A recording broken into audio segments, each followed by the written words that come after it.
Assalamualaikum, perkenalkan nama saya Oremo Torik Amin. NIM saya 420222724.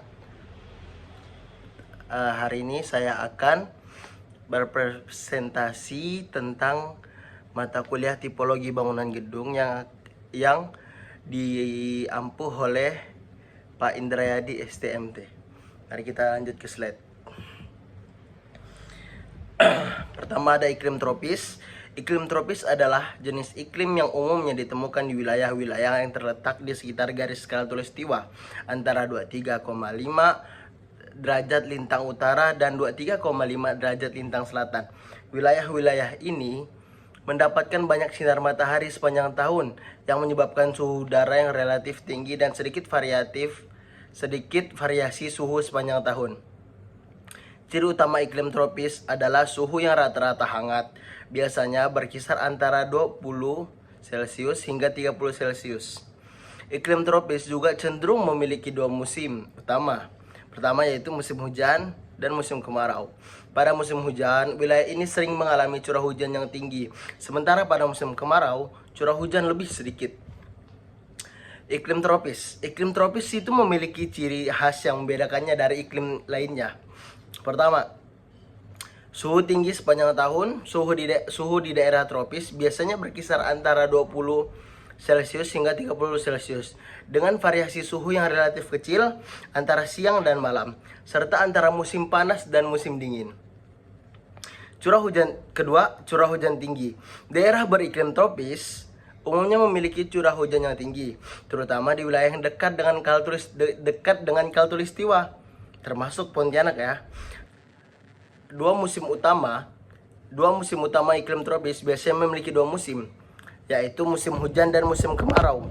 Musim hujan terjadi ketika ada peningkatan curah hujan yang signifikan, sementara musim kemarau lebih kering dengan curah hujan yang minimal.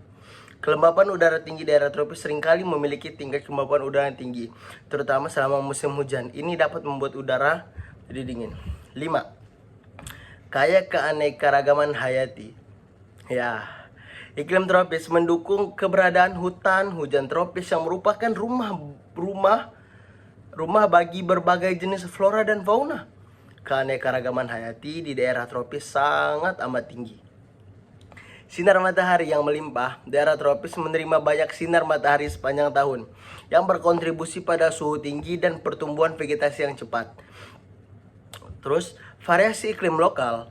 Meskipun daerah tropis secara umum memiliki ciri-ciri di atas, ada variasi iklim lokal yang signifikan tergantung pada topografi, jarak dari laut, dan faktor lainnya. Misalnya, daerah pegunungan di wilayah tropis mungkin memiliki suhu yang lebih sejuk. Ciri-ciri ini menjadikan iklim tropis sebagai salah satu iklim yang paling hangat dan lembab di dunia, dengan ekosistem yang unik dan kaya. Kita lanjut ke data existing ya. Yang di situ adalah peta Indonesia, bisa kita lihat sama-sama. Terus yang di sebelahnya ada peta Kalimantan Barat. Oke, terus kita masuk.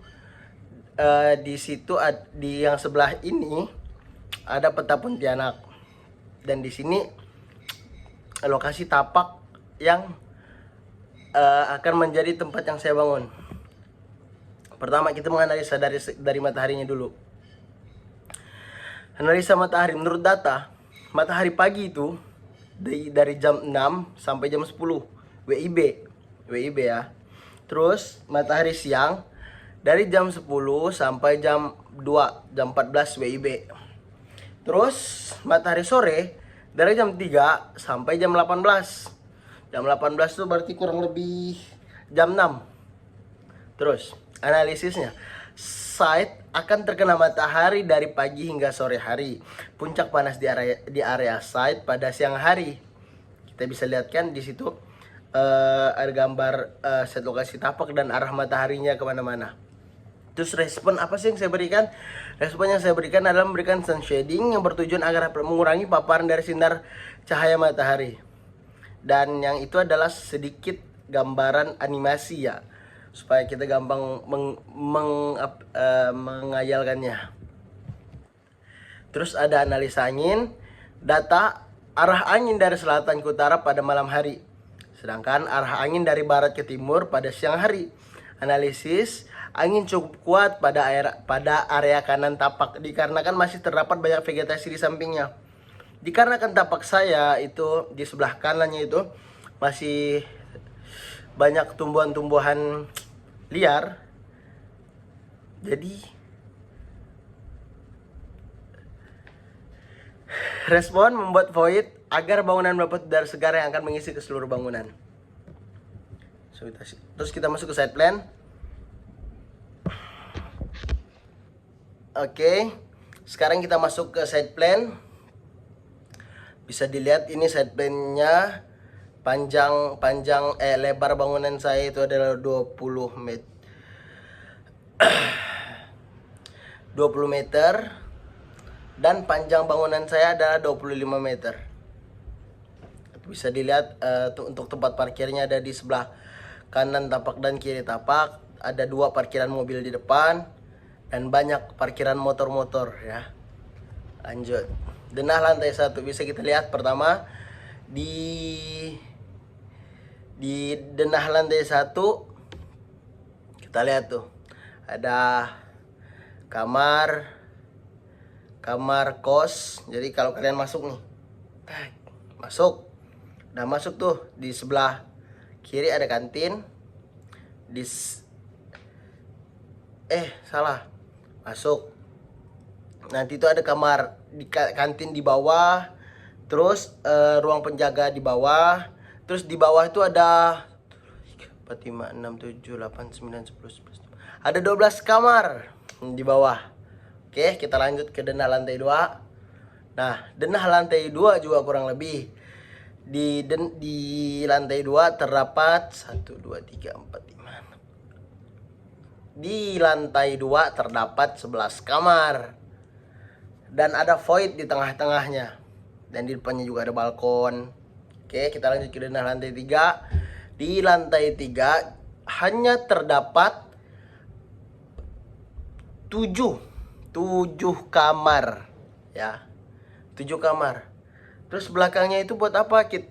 Jadi saya itu merancang membuat jemuran di belakangnya. Oke, kita lanjut. Ini adalah tampak depan dari bangunan saya. Ini adalah tampak belakang. Itu adalah yang saya bilang tadi, kalau itu tuh adalah tempat jemuran. Tampak kirinya, tampak kanan, dan kita akan masuk ke 10 aspek analisis. Oke, check it out. Oke, sekarang kita masuk ke penghawaan alami ya. Penghawaan alami. Pada bangunan ini diberikan void yang berada di tengah-tengah bangunan, yang diharapkan dapat memberikan penghawaan alami yang maksimal sehingga meningkatkan terhadap sirkulasi dari penghawaan tersebut. Jadi kalau kita pikir-pikir nih ya, kan void nih. Void let's say katakan void itu bolong nggak? Bolong. Terus udara masuk. Tes. Jadi tuh udaranya tuh masuk ke semua bangunan. Jadi insya Allah bangunan saya itu akan ini maksimal untuk penghawaannya. Terus kita masuk ke pencahayaannya. Karena yang saya bilang tadi, di depan tuh ada fasad di lantai 2 dan lantai 3 diberikan kaca yang diniatkan dapat memberikan pencahayaan alami secara maksimal dan dapat mengurangi penggunaan listrik pada siang hari. Oke, kita lanjut ke sirkulasi. Terus ini nih sirkulasinya nih. Jadi tuh nggak terlalu kecil, nggak terlalu besar. Nggak kekecilan, tapi juga nggak kebesaran. Keren kan? Terus bangunan ini tuh dirancang dengan mengutamakan pencahayaan alami dan tidak lupa akan efisiensi dari sirkulasi untuk kemudahan dan kenyamanan. Siapa sih yang nyaman? Ya, penghuni kos. Oke. Sinar matahari. Jadi cat warna putih pada bangunan memiliki manfaat penting terkait dengan sinar matahari. Oke. 1. Memantulkan sinar matahari. Warna putih memiliki kemampuan tinggi untuk memantulkan sinar matahari. Berbeda dengan warna yang gelap yang cenderung menyerap panas. Dengan memantulkan lebih banyak sinar matahari, bangunan dengan cat putih dapat mengurangi penyerapan panas sehingga membantu menjaga suhu dalam ruangan tetap lebih sejuk. 2. Mengurangi penggunaan energi. Karena warna putih membantu menjaga bangunan tetap lebih sejuk, ini dapat mengurangi kebutuhan akan pendingin udara, terutama di iklim yang panas. Penggunaan AC yang lebih sedikit berarti penghematan energi yang signifikan, yang juga dapat berdampak positif terhadap lingkungan. Oke, kita lanjut ke fungsi sosial. Di tempat ini tuh dirancang untuk fungsi sosial, tetapi ini harus digarisbawahi ya, tetapi tetap mengedepankan privasi antara satu sama lainnya, sehingga dirancang dengan kursi sendiri-sendiri. Kayak pasti ada yang nanya ya, kayak itu kan tempat fungsi sosial, kenapa kursinya satu-satu? Itu untuk menjawab yang tadi. Jadi itu kita tetap berada di fungsi sosial, tapi kita juga tetap mengedepankan privacy antara satu sama lainnya. Oke, lanjut. Pencahayaan, maaf tadi ada kesalahan teknis sedikit. Pencahayaan alami pada bangunan ini menggunakan lampu yang hemat energi dan menggunakan lampu LED light emitting diode yang sangat efisien energi, tahan lama dan tersedia dalam berbagai suhu warna, dari cahaya hangat hingga dingin. LED juga fleksibel dalam hal desain dan aplikasi. Terus kita lanjut ke material. Bisa kita lihat di kaca itu, insya Allah akan menggunakan kaca laminated atau laminated glass. Menggunakan kaca laminate untuk fasad adalah pilihan yang baik karena memberikan keamanan ekstra dan isolasi suara. Ini juga melindungi interior dari sinar UV, menjaga warna interior tidak pudar. Terus di rangka-rangka itu akan dipakaikan aluminium. Elemen-elemen berbentuk geometri di fasad bisa menggunakan bahan seperti aluminium yang dilapisi dengan cat tahan cuaca. Aluminium ringan dan tahan korosi menjadikannya pilihan yang baik untuk struktur fasad yang kompleks. Bahannya juga kuat dan bisa dicat atau dilapisi dengan lapisan anti-kar untuk meningkatkan daya tahannya. Terima kasih. Sekarang kita akan masuk ke video